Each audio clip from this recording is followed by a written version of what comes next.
कि अब बातों का समय निकल चुका है। अब सारी दुनिया को आतंकवाद और उसके समर्थकों के विरुद्ध एकजुट होकर ठोस कदम उठाने की आवश्यकता है।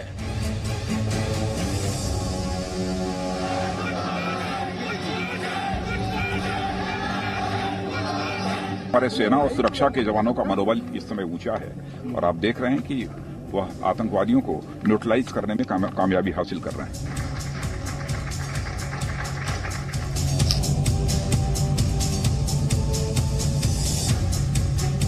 सभी मोर्चों पर भारतीय जनता पार्टी की सरकार ने एक मजबूत नीति के साथ जवाब देने की शुरुआत भी की है और सफलता भी प्राप्त।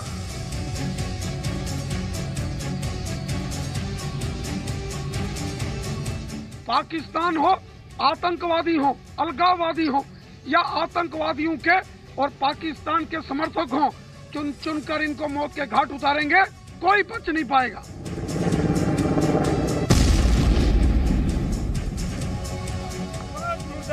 मुर्दाबाद, मुर्दाबाद, पाकिस्तान मुर्दाबाद, पाकिस्तान मुर्दाबाद। एक बार कश्मीर से आतंकवाद खत्म होना चाहिए। पाकिस्तान को सबक सिखाना चाहिए, देश की भावना है।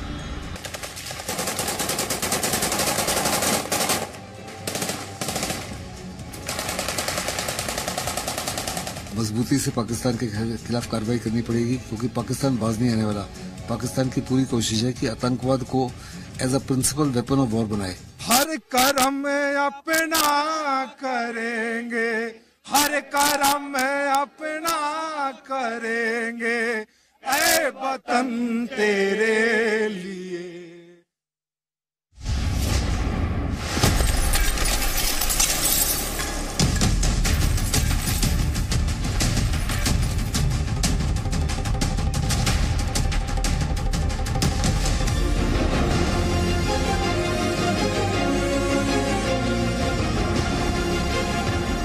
शाम के 5 बजे आपके साथ मैं हूं अमन चोपड़ा। ताल ठोक के आप देख रहे हो और आज हम ताल ठोक कर ये कह सकते हैं कि आतंक मुक्त दुनिया, जी हां, टेरर फ्री वर्ल्ड की मुहिम के तहत भारत ने अब आगाज कर दिया है और आतंक मुक्त दुनिया के विश्व विजयी एक तरीके से अभियान के तहत भारत ने आज जो है पहला जो टारगेट था वो आतंकवादी थे। पुलवामा हमले का जो मास्टरमाइंड था, पुलवामा हमले के 2 मास्टरमाइंड को ढेर कर दिया गया है। बताया जा रहा है कि कल रात से एनकाउंटर चल रहा था, 11 घंटे से ज्यादा वक्त तक एनकाउंटर चला और उसके बाद पुलवामा, जिसमें हमारे 40 जवान शहीद हुए, उसका बदला ले लिया गया है।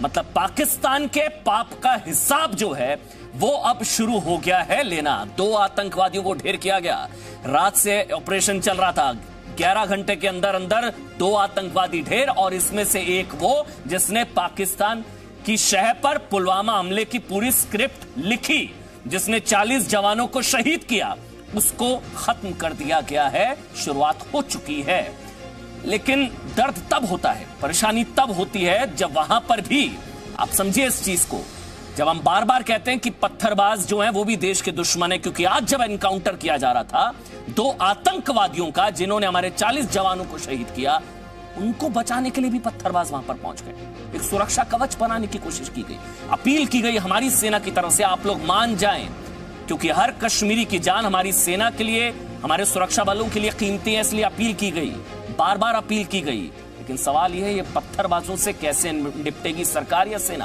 क्योंकि अगर सख्ती की जाती है तो मानवाधिकार का रोना रोने वाले सामने आ जाते हैं। 5 बड़े सवाल कौन से रहेंगे, एक बार जल्दी से नजर ताल ठोक के। सवाल नंबर 1, आतंक के खिलाफ दोहरा चरित्र आखिर कब तक? सवाल नंबर 2, आतंकियों को पालने की जगह मारने की पॉलिसी कब? सवाल नंबर 3, मेरा आतंकवाद वर्सेस तेरा आतंकवाद आखिर कब तक? सवाल नंबर 4, आतंकवाद पर दलों के दलदल से कब निकलेंगे हम? क्योंकि अभी भी शांति के कबूतर उड़ाने की कोशिश की जा रही है। कहा जा रहा है कि भाई बातचीत करिए, हमला करने की क्या जरूरत है, आप क्यों सख्ती से पेश आ रहे हैं? सवाल नंबर 5, आतंक के खिलाफ जंग पर पत्थरबाजी कब तक? मेरे साथ संबित पात्रा हैं, बीजेपी के राष्ट्रीय प्रवक्ता हैं, वो मेरे साथ जुड़ चुके हैं। और जो वॉर रूम हमारी तरफ से यहाँ पर बनाया गया है उसमें मैं आपको बता दूं मेरे साथ एक बड़ा पैनल है। मेरे साथ अमित रैना साहब है, रूट सिंह कश्मीर के स्पोक्स पर्सन है। मेरे साथ आरके सिंह है, सीआरपीएफ के फॉर्मर आईजी रहे हैं। आरके सिंह साहब बहुत बहुत स्वागत।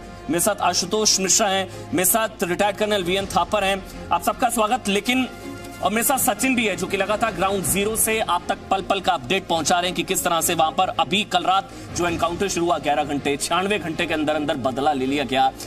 लेकिन पहला सवाल संबित मैं आपसे लूं, देखिए आप सभी जानते हैं कि जो दुश्मन दिखता है उससे निपटना तो आसान है, जो दिखता है, जो खुलकर भारत के खिलाफ जंग छेड़ता है।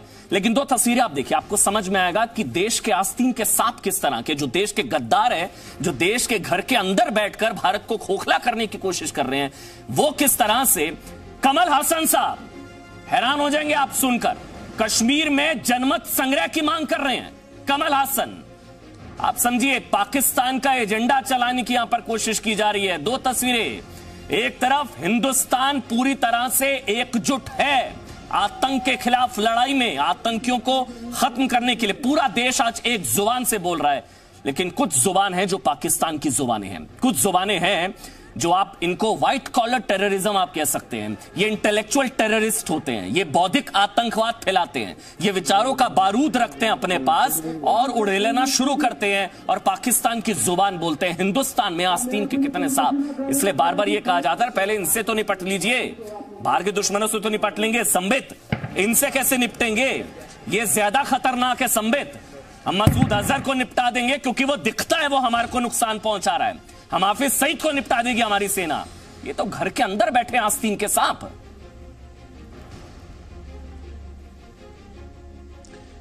देखिए अमन भाई, आपने बिल्कुल सही कहा। आज बड़ा ही सेंसिटिव डिबेट है क्योंकि अभी 3 दिन भी पूरे नहीं हुए हैं जब इस देश ने अपने 40 वीर जवानों को खोया है। राजनीति करने की इच्छा नहीं हो रही है, मगर आपके सवाल में कुछ चुभते हुए प्रश्न हैं। देखिए आपने सही कहा कि वो आर्मी, वो जो दुश्मन है जो दिखता है उसको तो हमारी आर्मी और हमारी जो सरकार है, हमारा जो तंत्र है वो निपट लेगी, मगर जो आस्तीन के सांप है उनका क्या करेगा। इसीलिए शायद कहा जाता है कि ये जो आतंकवाद के खिलाफ लड़ाई होती है वो बहुत सारे मोर्चों पर लड़ाई लड़ी जाती है, मल्टी प्रोंग्ड अप्रोच के साथ होता है। एक अप्रोच होता है कि आप पाकिस्तानियों को न्यूट्रलाइज करें, पाकिस्तान के ऊपर अटैक करें डिप्लोमेटिकली, इकोनॉमिकली इत्यादि। दूसरा अटैक होता है घर के अंदर जो कश्मीर के अंदर स्लीपर सेल बैठे हुए हैं उनके ऊपर अटैक करें, ऑपरेशन ऑल आउट के माध्यम से वह भी चल रहा है। तीसरा अटैक होता है ये जो इंटेलेक्चुअल टेररिज्म चल रहा है, जिन लोगों ने अपनी बौद्धिक क्षमता के माध्यम से पूरे हिंदुस्तान में एक ब्रेन वॉश करने का काम शुरू किया है, उनको टैकल करना।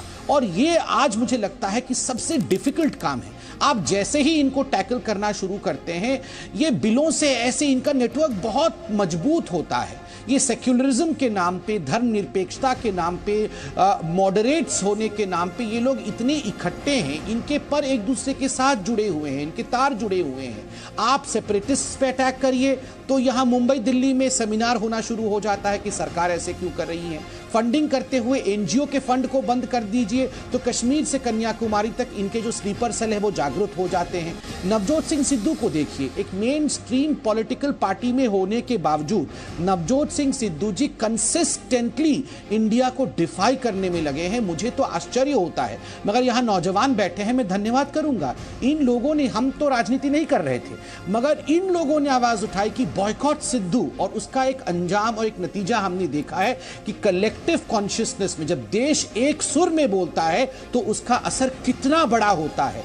कमल हसन जी को आप देखिए, जब हम छोटे बच्चे थे तब से कमल हसन जी को कितना प्यार करते थे।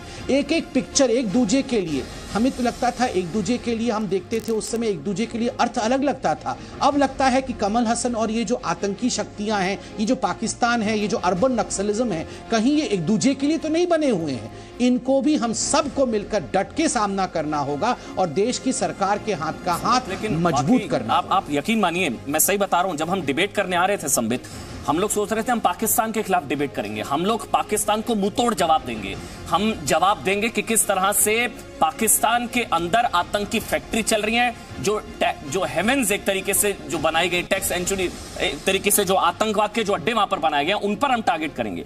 लेकिन दुख इस बात का होता है कि पाकिस्तान को टारगेट बाद में करें, जो हमारे घर के अंदर बैठे हैं उन पर डिबेट करनी पड़ती है, शर्म आती है और खून खौलता है सही में। आशुतोष जी, मुझे एक चीज बताइए, ये बारूदी बुद्धिजीवी हैं या आतंकवादियों से ज्यादा खतरनाक है ये व्हाइट कॉलर टेररिज्म जो होता है, इंटेलेक्चुअल टेररिज्म, जो वायरस का काम करते हैं, देश को खोखला करते हैं। अब कुछ कार्रवाई होती है तो फिर अभिव्यक्ति की आजादी खतरे में आ जाती है, फिर कहा जाता है कि भाई ये तो आप एक तरीके से जुबान इनकी बंद कर रहे हैं। इनकी जुबान बंद होनी चाहिए सर। कमल हासन ये टुकड़े टुकड़े गैंग के नए सरगना है मेरे ख्याल से। कमल हासन ऐसे लोगों की जुबान तो बिल्कुल बंद होनी चाहिए, क्योंकि जो वो बात कह रहे हैं वो भारत विरोधी है और ये शायद वो दिखाता है कि उनको मालूम नहीं कि सत्यता क्या है।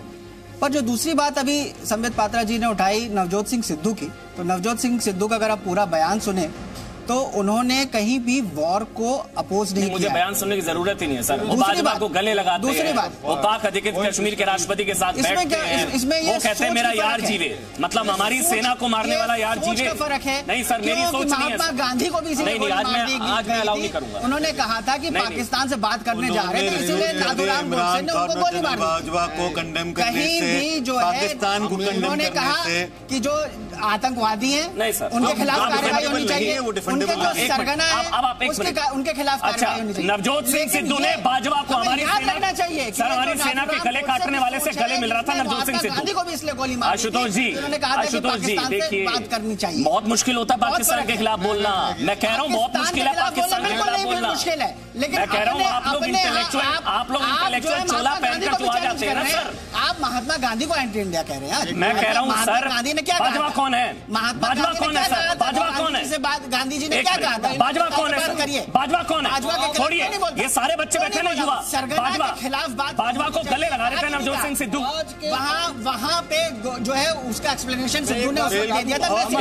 एक करके अमित रहना पहले अमित रहना। मैं मतलब शर्मनाक, मैं आपसे सुन रहा हूँ शर्मनाक। मुझे उम्मीद नहीं थी कि आज इस पैनल में कोई ऐसा होगा जो ऐसी बात कहेगा। आप बहुत है सर, ये चोला उड़ा हुआ। आपके डबल स्टैंडर्ड तो यही दिख रहे हैं। कमल हसन ने गलत बात करी मगर सिद्धू ने सही बात करी। ये तो क्लियर डबल स्टैंडर्ड है, इससे ज्यादा डबल स्टैंडर्ड। सिद्धू ने कहा आतंकवाद का एक्शन कहीं नहीं कहा। सिद्धू ने कहा आतंकी को तो गले लगाते हैं सिद्धू। बाजवा आतंकी है सर। सिद्धू ने कहा आतंकवाद का बाजवा आतंकी है नहीं या नहीं बताइए। जो नहीं जबान लड़खड़ाई आपकी। पाकिस्तान आर्मी और आईएसआई दोनों बाजवा आतंकी है और सब जानते हैं। अब चलिए मेरी बात सुनिए। अब बाजवा आतंकी है। एक मिनट बिल्कुल। बाजवा को गले लगाने वाला आतंकी है नहीं है? बाजवा को गले बाजवा ने उसको गले लगाया था। ये देखिए, ये नया ये मतलब सिद्धू साहब तो बेचारे बच्चे, उन्हें आके बाजवा गले पड़ गया, ये कह रहे हैं आप। सर क्या देखिए, आप क्या कहते हैं? एक बात बताना, मतलब आपको बचाना है, किसी भी हद तक बचाएंगे? किसी को नहीं बचाना है, हर देश के आप लोग कमल हासन को भी बचाएंगे। हर देश के आप लोग कमल हासन को बचाएंगे। जो लोग मर रहे हैं वहाँ पे, महात्मा गांधी के खिलाफ कौन बचाएगा? जो लोग वहाँ पे मर रहे हैं, गोलियां चला रहे हैं, गोलियां खा रहे हैं, उनको कौन बचाएगा? आप बताइए। मैं ये तो कह रहा हूँ, जो लोग गोलियां खा रहे हैं वो किसके लिए खा रहे हैं? आपके लिए खा रहे हैं, आपके लिए खा रहे हैं, हम सबके लिए खा रहे हैं। उनको कौन बचाएगा? आप सिद्धू को बचाएंगे ना, पकड़िए। जो देशद्रोही है, कहा था ये देशद्रोही है। मैं ये पूछना चाहता हूँ, 24 घंटे हो गए आप इस सरकार को बचा के और जनता का ध्यान क्यों भटकाना चाहते हैं? संबित जवाब दीजिए। संबित, आज हर किसी का वाकई संबित खून खोल रहा है।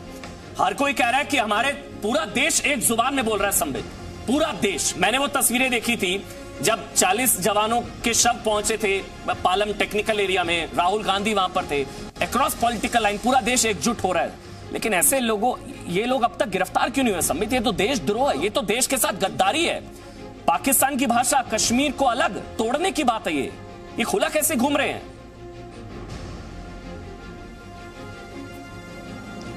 देखिए अमन जी, पहली बात तो मैं एक निवेदन करना चाहूँगा। यहाँ पर आपके शो में आशुतोष जी बैठे हैं। मैं अभी देख रहा था जब माननीय थापर जी बोल रहे थे, उनके बीच में वो चिल्ला रहे थे और उन पर कुछ लांछन भी लगा रहे थे कि आप सरकार को बचा रहे हैं। हाथ जोड़ के आशुतोष जी, हमने और आपने कुछ नहीं खोया है। इस व्यक्ति ने अपने बेटे को खोया है। कृपया करके इनकी चरण धूलि लीजिए, इनके चिल्लाने की कोई आवश्यकता नहीं है। ये यहाँ किसी सरकार को बचाने नहीं आए हैं, ये अपने देश को। सुन लीजिए मेरी बात सर, सुन लीजिए, लड़के कोई फायदा नहीं है सर, सुन लीजिए प्लीज सर, प्लीज सुन लीजिए, एक एक करके बोलेंगे। आशुतोष जी मैं आपका सम्मान करता हूं, मगर यहाँ इस पूरे पैनल में सबसे ज्यादा सम्मानित कोई व्यक्ति बैठा है तो वो थापर साहब बैठे हैं। इनके चरणों की धूली को अगर सर पे भी लगा लिया जाए तो वो कब, इन्होंने अपने बेटा खोया है भैया, आपने और हमने क्या खोया है? हम तो केवल डिबेट कर रहे हैं, क्यों चिल्ला रहे हैं उनके ऊपर? नंबर 2, देखिए आशुतोष जी, आप बार बार महात्मा गांधी जी को इस डिबेट में लाने की कोशिश कर रहे हैं। आप कह रहे थे कि महात्मा गांधी जी शांति चाहते थे और हम शांति के खिलाफ यहाँ डिबेट कर रहे हैं। आशुतोष जी, हिंदुस्तान हमेशा शांति चाहता था, तभी तो बार बार पाकिस्तान की ओर दोस्ती का हाथ बढ़ाता रहा। पाकिस्तान एक ऐसा जाहिल देश है जिन्होंने बार बार हिंदुस्तान की छाती पर खंजर भोंका।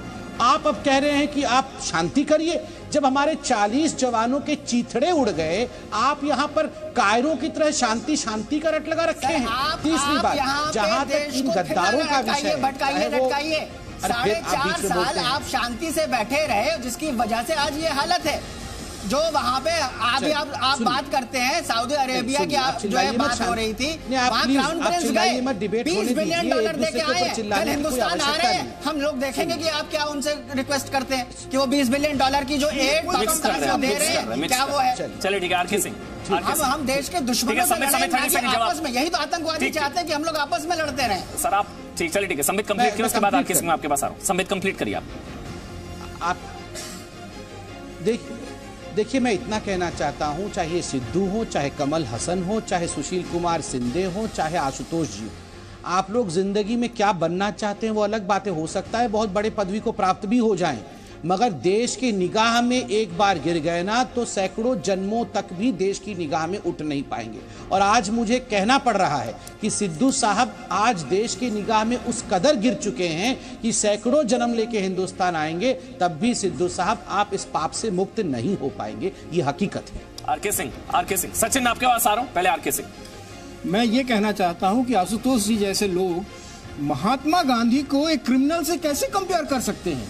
एक क्रिमिनल जो देश के खिलाफ बोलता है, देश के खिलाफ उसकी एक्टिविटीज है, उसको मुझे सर आप बताइए इन लोगों से कैसे निपटे सर? मुझे बताइए सर, ये देश के अंदर बैठकर देश की खाकर देश को कोसते हैं, देश को गाली देते हैं, और ये पाकिस्तान के जासूस हैं सर ये सारे। मैं संबित के साथ कई डिबेट में रह चुका हूं, मैंने बहुत बार कहा है ऐसे लोगों को इनके साथ कोई नरमी नहीं बरती जानी चाहिए। इनके पहले तो मैंने बहुत बार बोला था, इनकी सिक्योरिटी विड्रॉ करो, इनको जेल में डालो, आप एक कोई कानून बनाओ, देशद्रोह का एक परिभाषा ड्रॉ करो और इस तरह के लोगों को कानून के तहत जेल में डालो। ये लोग बाहर रहने के काबिल नहीं है। और दूसरी बात जो मैं आज अपील करना चाहता हूं आम जनता से, हमारे यंग जनरेशन के लोग बैठे हैं, भगवान के लिए ऐसे लोगों को अपने क्षेत्र में घुसने मत दो। अगर ये क्षेत्र में जाते हैं तो उनके रिक्वेस्ट करो कि भैया तेरे जैसा गद्दार आदमी इस क्षेत्र में नहीं आना चाहिए, हम लोग तुमको वेलकम नहीं करेंगे। अच्छा, एक खबर आ रही है, मुझे खबर देना बहुत जरूरी है। बताया जा रहा है कि एनकाउंटर साइट पर, जहां रात से एनकाउंटर चल रहा था, वहां पर फिर से गोलीबारी हुई है और डीआईजी साउथ कश्मीर जो है अमित कुमार, उनके पैर में गोली लगी है। ये खबर इस वक्त मिल रही है, बहुत बड़ी खबर, क्योंकि बताया जा रहा था कि वहां पर कई आतंकवादी छिपे हुए थे, 2 आतंकवादियों को मार गिराया गया था, उसमें से पुलवामा जो हमला था, जो अटैक हुआ था, आतंकी हमला, उसका मास्टरमाइंड भी था, उसको भी 2 आतंकवादियों को ढेर कर दिया गया था। लेकिन अभी भी वहां पर कुछ अभी खबर मिली है कि वहां से फायरिंग की आवाज आई है, और ये बड़ी खबर ये है कि डीआईजी साउथ कश्मीर अमित कुमार के पैर में गोली लगी है। ये खबर आ रही है, 11 घंटे ऑपरेशन चला था, फिर गोलीबारी थम गई थी, अभी खबर आ रही है फिर से गोलीबारी हुई है। सचिन मेरे साथ जुड़ चुके हैं, सचिन जी मीडिया संवाददाता जो ग्राउंड जीरो पर है, श्रीनगर में वहीं पर है। सचिन, क्या अपडेट है, वहां पर फिर से गोलीबारी शुरू हुई है? जी बिल्कुल, क्योंकि पहले वहाँ पर कुछ एक्सप्लोसिव मौजूद थे और ये कहा जा रहा था कि वही एम्यूनेशन और वही एक्सप्लोसिव मौजूद है जिन्हें नष्ट किया जा रहा है और वहाँ पर पूरे एरिया को कॉर्डन ऑफ किया गया था। लेकिन अभी कुछ ही देर पहले, जैसे आपने ये जो अपडेट दिया, हमारे पास भी यही अपडेट आया था कि वहाँ पर मीडिया को तो हालांकि काफ़ी पीछे रखा गया था, स्टोन पेल्टिंग हो रही थी। वहाँ पर जो साउथ कश्मीर के डीजी हैं, उनकी जो है पैर पर गोली लगी है, हालांकि वो आउट ऑफ डेंजर है, किस तरीके का और कोई नुकसान नहीं हुआ है। लेकिन अब भी सुनिश्चित किया जा रहा है कि वो जो गोली लगी है, क्या अंदर अब भी कई और आतंकी मौजूद हो सकते हैं, क्योंकि सुबह ये जानकारी आई थी कि वहां पर 5 से 6 आतंकी है, क्योंकि 2 के न्यूट्रलाइज होने की, 2 के मारे जाने की बात तो सामने आई थी। और इसी में आपकी डिबेट को मैं और आगे बढ़ाता चलूं। अभी यहां पर मैं ये कह रहा हूं कि वो लोग जो कि कश्मीर के हमदर्द होने के नाम पर, वो लोग जो कि यहां पर कश्मीर में शांति लाने के नाम पर पाकिस्तान की प्रॉक्सी बनते हैं ना, उन्हें एक बार मैं कहूं कि मुझे तो 1 हफ्ता हो गया, 5 दिन हो गए यहां पर, एक बार उन्हें यहां भेज दीजिए। मैं उनको लेकर के चलता हूं। उस पुलवामा साइट पर मैं मौजूद था जिस वक्त ये ब्लास्ट हुआ, सबसे पहले मैं पहुंचा था अगले दिन सुबह।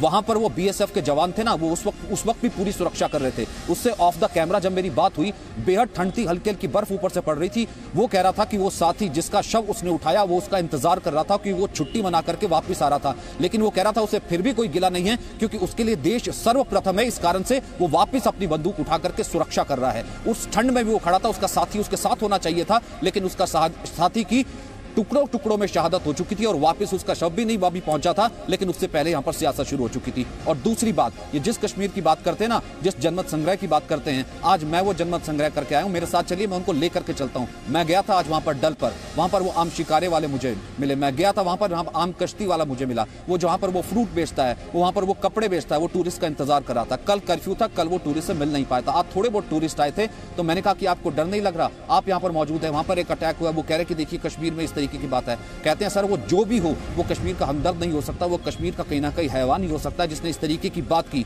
और मैं लेकर के चलता हूं उस जगह पर जहां पर ये अटैक हुआ था, उसके ठीक सड़क के उस पार एक एम्पोरियम है। वो एम्पोरियम सिर्फ आवाज से तहस नहस हो गया था। वो आतंकियों ने ब्लास्ट किया, लेकिन नुकसान उस आम कश्मीरी का हुआ था जिसके जनमत संग्रह की बात करते हैं। और उसके बाद वहां पर सीआरपीएफ के डीजी पहुंचे थे, एक एक लोग से बात की जा रही थी और कहा जा रहा था कि आपका जो नुकसान हुआ है ना, हमें लिखवा दीजिए, सारा नुकसान की भरपाई हम सेना करेगी, सारे नुकसान की भरपाई सरकार करेगी। ये आम कश्मीरी मानता है, ये आम कश्मीरी कहता है कि करता कोई एक है, वो हैवान है, लेकिन बदनाम सारा कश्मीर होता है। और करता वो कौन है? वो एक आतंकी नहीं करता अमर, करता वो हर आदमी है जो कि वहां बैठ करके कहता है आइए बात कर लें। करता वो हर आदमी जो बैठ करके कहता है सुरक्षा क्यों वापस ले रहे हैं। आसिफ आमला एनसीपी के नेता हैं।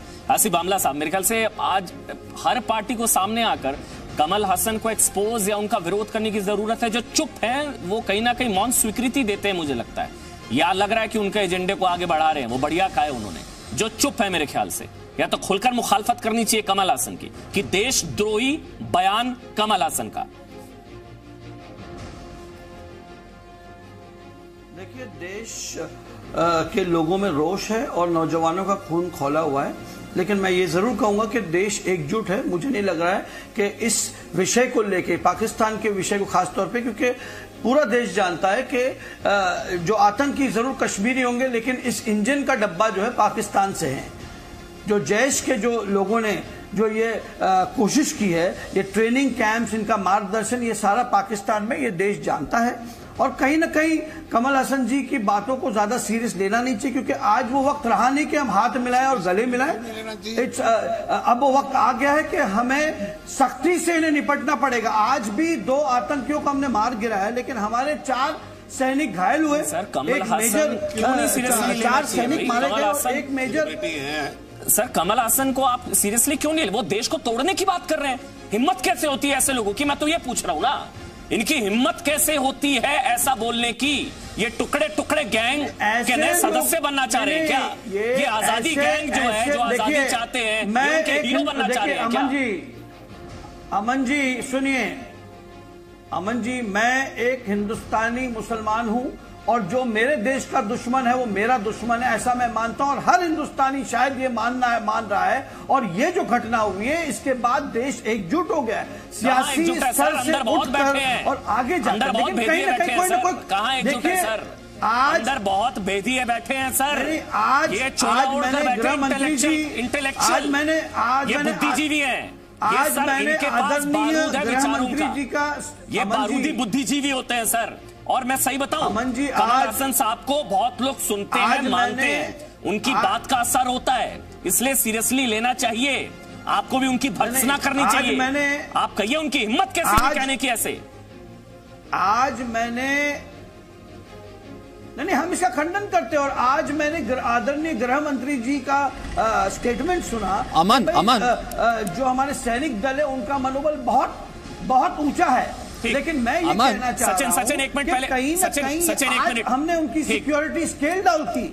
हमने जो नहीं अमन, मैं सिर्फ इतना कह रहा हूं, इनसे सिर्फ इतना पूछ लीजिए, अगर ये इतना पूछ लीजिए एक सच्चे हिंदुस्तानी मुसलमान होने के नाते अगर ये बात कह रहे हैं, एक सच्चे यहाँ पर कश्मीर की पार्टी के होने के नाते कह रहे हैं, इनसे सिर्फ इतना पूछ लीजिए, क्या हुर्रियत उन नेताओं की जिनकी सिक्योरिटी वापस हुई है, क्या उनको बिहाइंड द बार्स होना चाहिए, क्या उनसे इंटेरोगेशन होना चाहिए, जिनसे ये बात करने की बात करते थे, क्या ये नहीं जानते हैं कि वो आतंक को किस तरीके से पनपा रहे थे, क्या ये इस बात की सहमति रखते हैं या नहीं, ये पूछ। जेल में तो मेरे ख्याल से इन सबको होना चाहिए जो पाक परस्त हैं, जो अभी भी देश की पीठ में छुरा घोंपने का काम कर रहे हैं थापर साहब। मैं इसलिए बार बार इस चीज को बहुत अहमियत देता हूं कि जब अब पूरा देश एकजुट है, हर कोई कह रहा है कि मुंह तोड़ जवाब दिया जाए। कुछ लोग हैं जो शांति की अभी भी वकालत करते हैं, वो कहते हैं कि शांति के कबूतर उड़ाइए आप लोग, हम मार खाते रहेंगे। लेकिन इन लोगों का क्या करें सर, ये एक नहीं है, ये बारूदी बुद्धिजीवी भरे पड़े हमारी सोसाइटी। बुद्धिजीवी क्यों कह रहे हैं आप उनको? शैतान है वो तो, बुद्धि भ्रष्ट बिल्कुल, बुद्धिजीवी नहीं, बुद्धि भ्रष्ट। बुद्धिजीवी की और सरकार को देश के लिए इस बात का नोटिस लेना चाहिए कि इन लोगों की जगह बुद्धिजीवी जेल के बाहर नहीं, जेल के अंदर होनी चाहिए। बिल्कुल, संबित को शायद याद होगा 6 महीना पहले मैंने एक टीवी चैनल पर डिस्कशन के दौरान कहा था कि ये सारे हुर्रियत लीडर को जेल के अंदर डालो।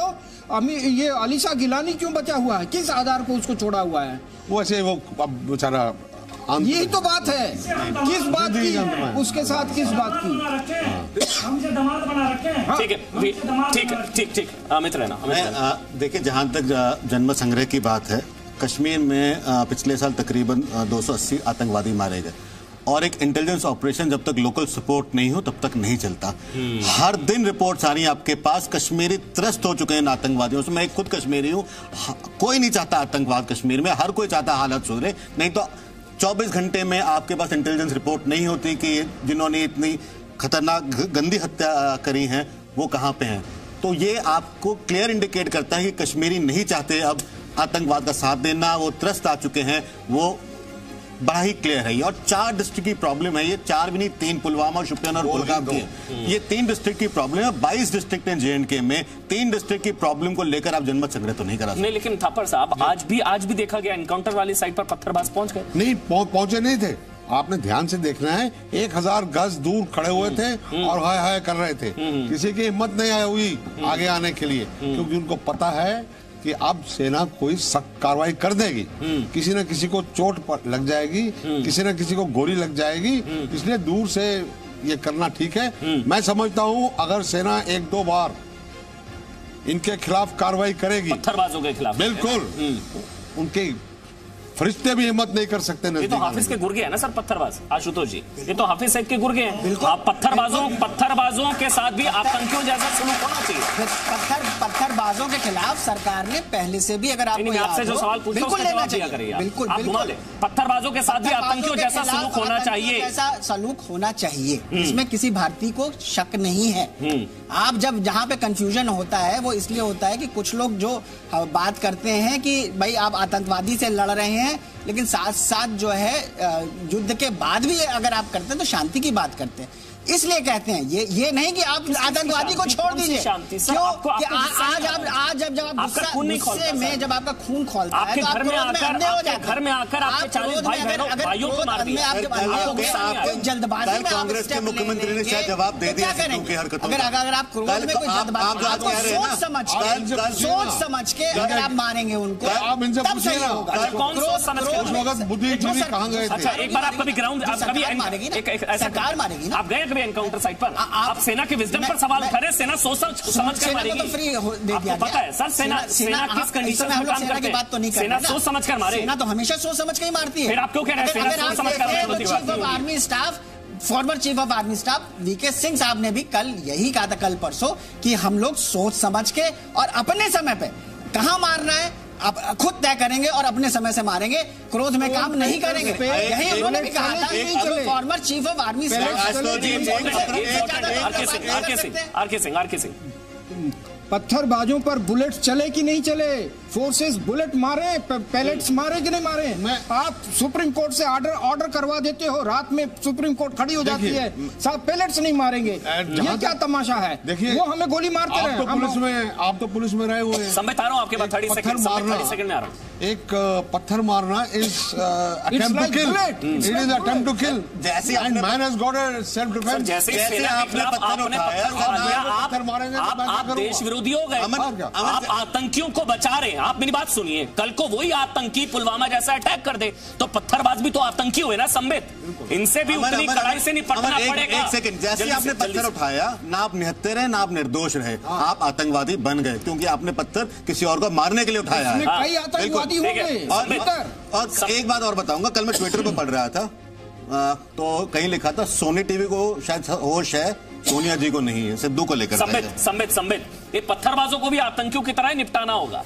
ये पत्थरबाज जो आतंकियों को बचा रहे हैं, ये आतंकी से कम पत्थरबाजों के लिए, देखिए अमन भाई, पत्थरबाजों के लिए अगर सबसे सही शब्द का प्रयोग किसी ने किया था तो हमारे आर्मी चीफ ने एक ब्रीफिंग में उन्हें ओवरग्राउंड वर्कर्स ऑफ टेररिस्ट कहा था, और कहा था कि इनको हम हेल्टर स्केल्टर जाके मारेंगे, इनको छोड़ेंगे नहीं। तो वो मैंडेट आर्मी के पास हमारी सरकार ने दिया है, बिल्कुल छोड़ना नहीं है। देखिए एक और बात मैं कहना चाहूंगा, इसी पत्थरबाजी वाले मसले पर एक पार्टी के नेता ने आर्मी के चीफ पर बहुत लांछन लगाया था, उन्हें सड़क का गुंडा तक कह दिया था। मैं देखिए आज ये जो डिबेट हो रहा है इसमें आपने एक बहुत वाजिब प्रश्न पूछा है कि क्या इन लोगों को जेल नहीं जाना चाहिए जो लोग समर्थन करते हैं। मैं आपको एक उदाहरण देता हूं, अफजल हम शर्मिंदा हैं, तेरे कातिल जिंदा हैं, भारत तेरे टुकड़े होंगे इंशाअल्लाह इंशाअल्लाह। ये नारे लगाने वाले लोग, इनके खिलाफ चार्जशीट हुई, वो चार्जशीट अरविंद केजरीवाल जी के होम मिनिस्ट्री में पड़ी हुई है। उस चार्जशीट पर अभी तक ठप्पा नहीं लगा है, उस चार्जशीट को कोर्ट तक पहुंचने नहीं दिया जा रहा है क्योंकि प्रोसिक्यूशन से पहले सैंक्शन की आवश्यकता होती है। केजरीवाल जी की सरकार आज कह रही है कि हम तो सरकार के साथ खड़े हैं, मगर आप देखिए सेडिशन वाले इस मामले में वो सैंक्शन ही नहीं दे रही है। तो डिबेट में कुछ कहना, सैंक्शन पीछे नहीं देना, ये सारा इन लोगों का चरित्र है। गुलाम नबी आजाद जी ने अपने इंटरव्यू में क्या कहा था जब पत्थरबाज और आतंकवादियों को पूछा गया, उन्होंने कहा कि वो इंडिया की आर्मी है जिन्होंने जो एक आतंकवादी मारती है और 20 सिविलियन मारती है। सुओ मोटो कॉग्निजेंस ले सकता है, वो भी तो भारतवर्ष का हिस्सा है। क्या वो सिर्फ सेना के ऊपर पाबंदी लगाने के लिए है? इस सेना के ऊपर पाबंदी लगाने के लिए है? सचिन आ रहा हूं। इसमें हर पॉलिटिकल पार्टी जिम्मेवार रही है। ये बहुत हर पॉलिटिकल पार्टी, संबित पात्रा जी आपकी पॉलिटिकल पार्टी भी जिम्मेवार रही है। 2010 में रूट्स इन कश्मीर ने सेडिशन केस फाइल करा अरुंधति रॉय और गिलानी के खिलाफ। दिल्ली पुलिस आपके पास है, 9 साल हो गए चार्जशीट फाइल नहीं हुई है। गिलानी आज तक बाहर है आपके रूल में, यासीन मलिक बाहर है आपके रूल में, मीरवाइज बाहर है आपके रूल में, 9000 पत्थरबाज फ्री किए गए, आज उनको आप ओवरग्राउंड वर्कर कह रहे हैं आपके रूल में। तो इसमें सब बराबर गिल्टी है, एक पार्टी गिल्टी नहीं है। मगर अब समय आ गया कि सबको हिस्ट्री भूलकर मिलकर काम करना पड़ेगा। संबित 10,800 केसेस पत्थरबाजों के आपने भी वापस लिए थे।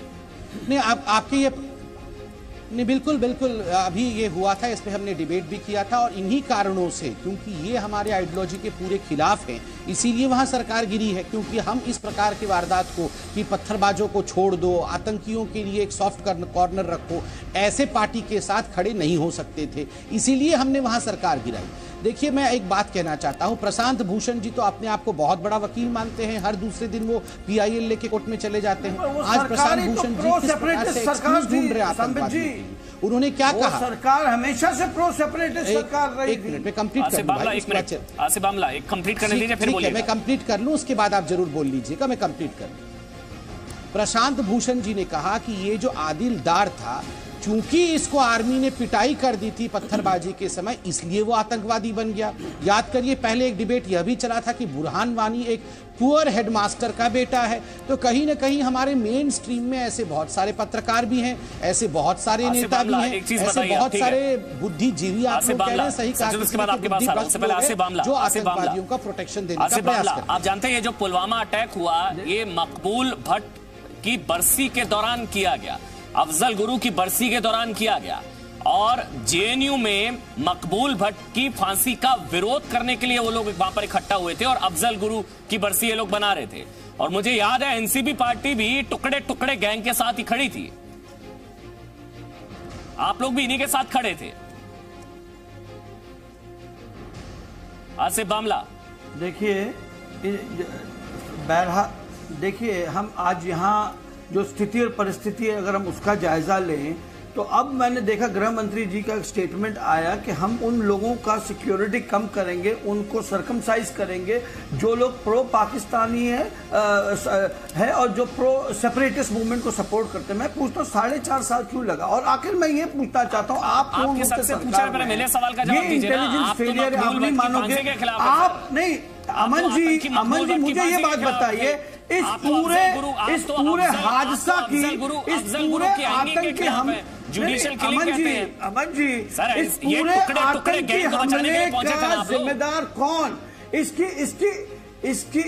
इसकी जिम्मेवारी देखिए। वो सर, मैं तो बारूदी हम यहाँ पर चर्चा कर रहा हूँ ना, हादसा हुआ है जिससे देश त्रस्त है, आप उसकी बात करिए। आज मुझे आप बताइए कि आपने पीडीपी के साथ अलायंस किया कश्मीर में, आप पीडीपी के साथ अलायंस किए कश्मीर में, आज आपने वो आज वहाँ राज्यपाल शासन है, तो ये जो दुर्घटना घटी है, हम कहते हैं हम बड़ी लिप सर्विस कर रहे हैं, लेकिन मुझे ये बात बताइए, धन्यवाद दिया था, मुझे ये बात बताइए, उसने पाकिस्तान को धन्यवाद दिया था, उस दिन भाजपा ने समर्थन वापस क्यों नहीं लिया?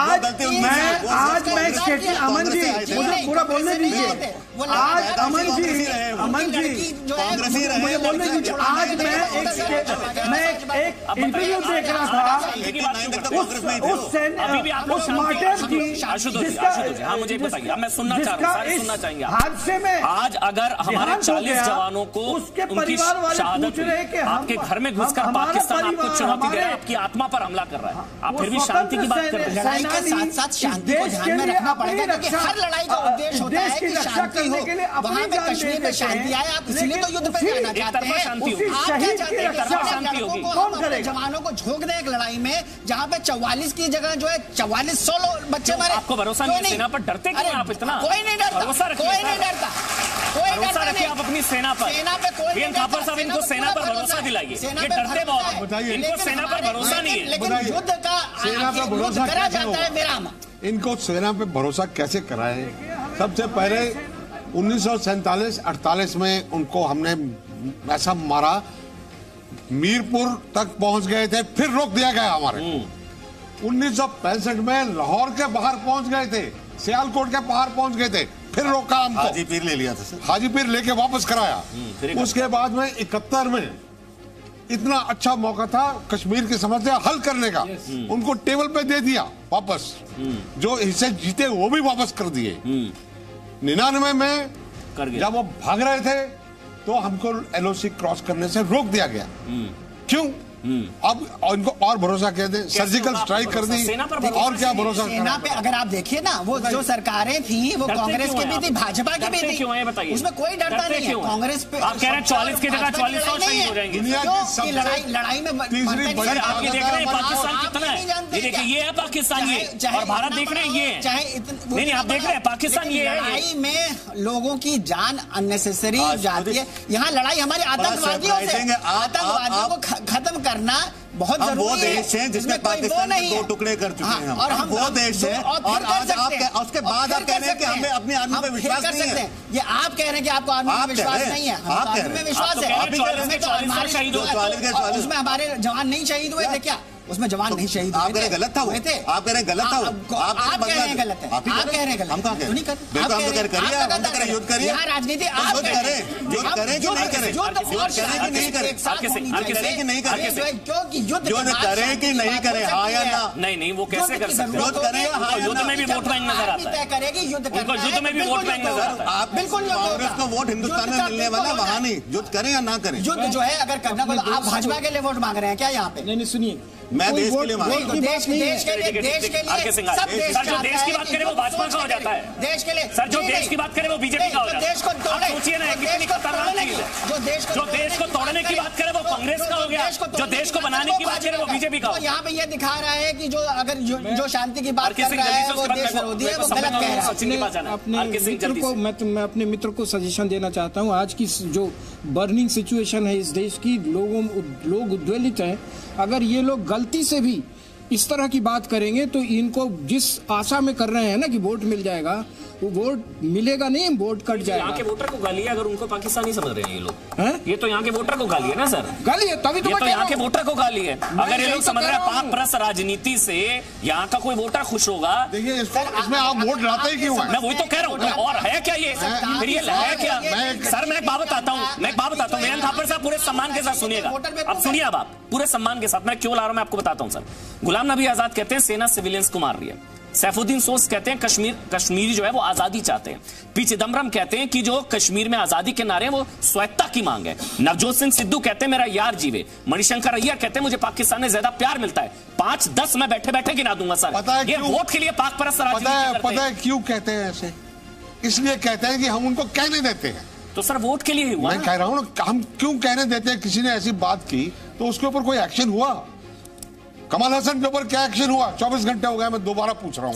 बताइए। एक्शन हुआ ऐसी बात नहीं, 44 पे पहुंच गए, 4 पे आ जाएंगे। एक्शन देश ने किया, नहीं देश ने किया एक्शन, देश ने एक्शन किया, देश की बात देश ने एक्शन किया, देश ने एक्शन किया, देश ने एक्शन किया। मैं सैनिक के दृष्टिकोण से बोल रहा हूँ जी कि सेना ना बीजेपी की है, ना कांग्रेस की है, ना आम आदमी पार्टी की है, सबकी पार्टियों से ऊपर है सेना।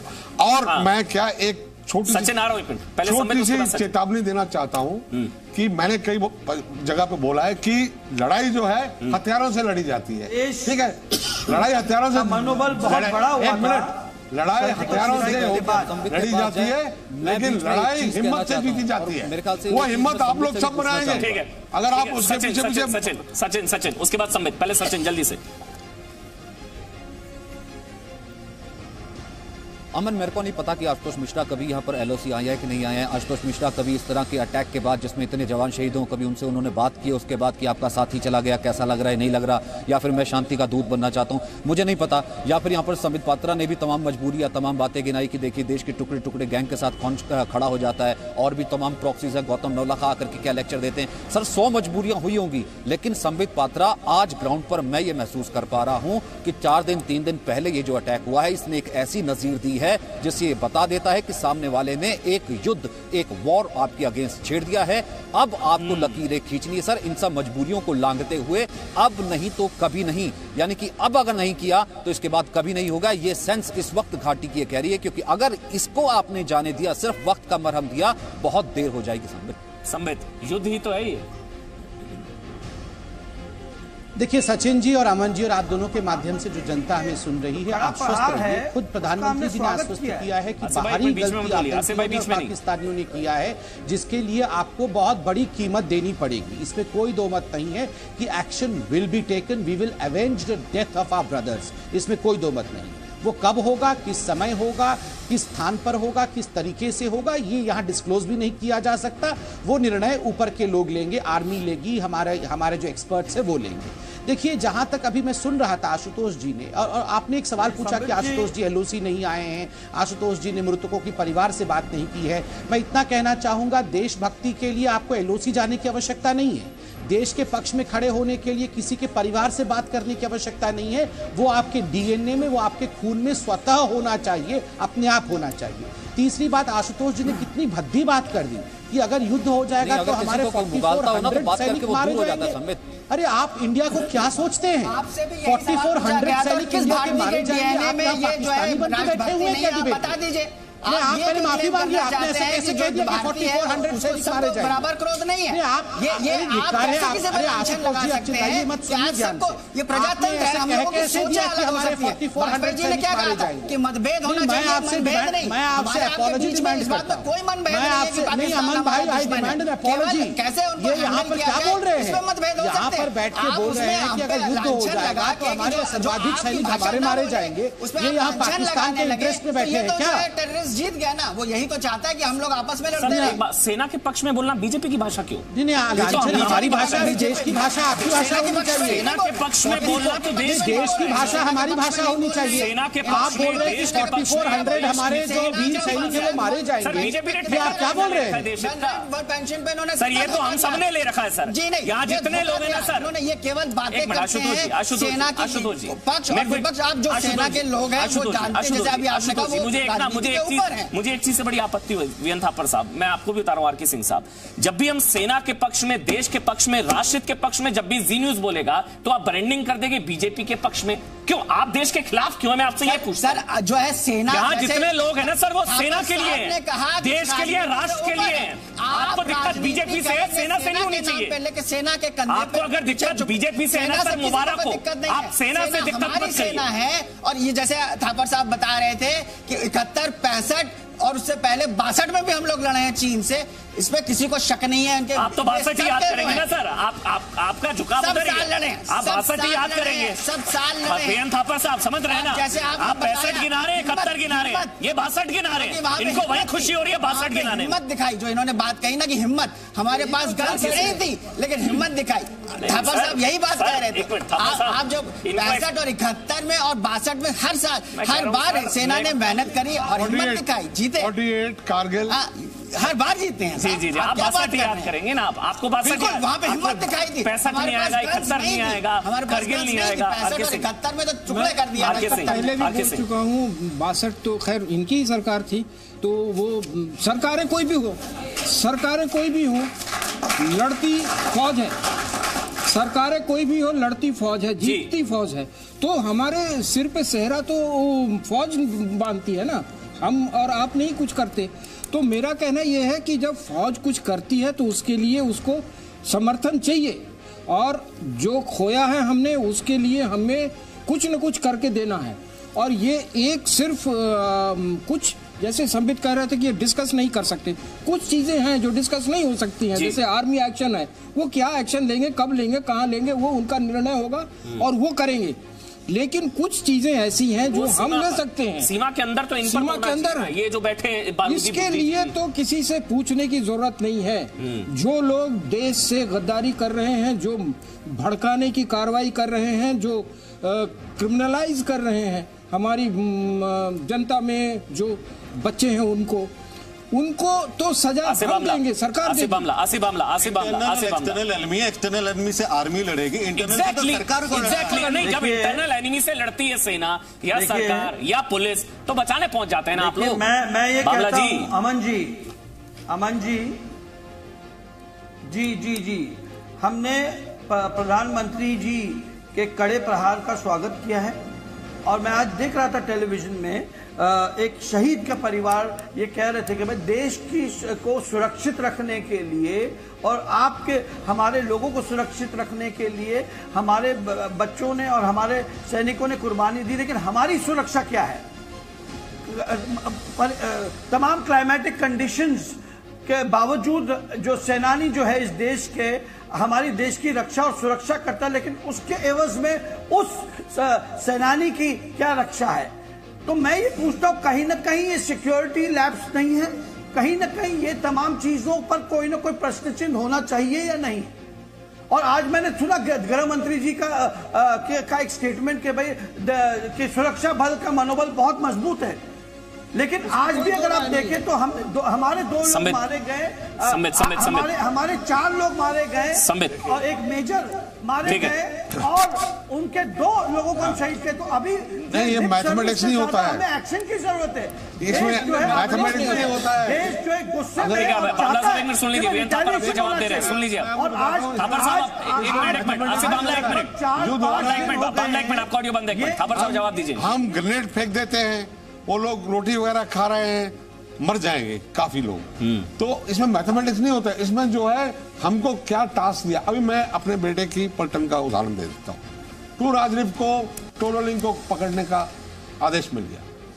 उनके 4 अफसर और जवान, 28 जवान और 82 मारे गए और 82 जवान घायल हुए।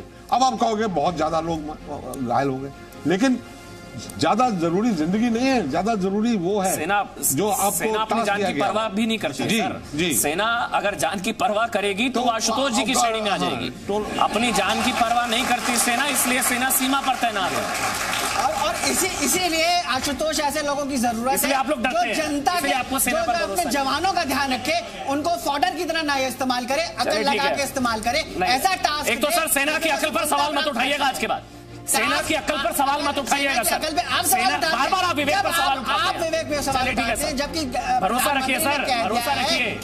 सेना हमसे आपसे बहुत समझदार है, बहुत ताकतवर है। भरोसा रखिए अपने देश की सेना पर।